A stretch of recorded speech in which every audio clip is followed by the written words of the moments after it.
Hey guys, in this video, I'll show you how to connect Zoho Mail to your Shopify domain.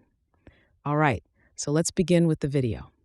First of all, go to your Shopify dashboard and sign into your account. Then type Zapier in the search bar.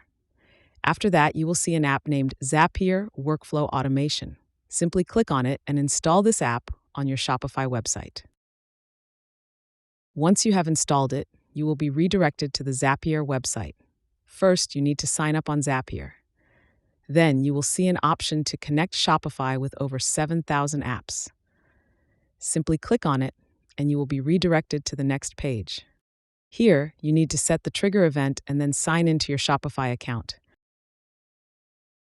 Then, click on the plus icon, search for Zoho Mail, and select it from here.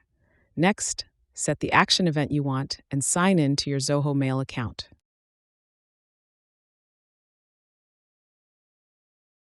Once you sign in to your Zoho Mail account, simply click on the Publish button, and your Zoho Mail will be successfully connected to your Shopify domain.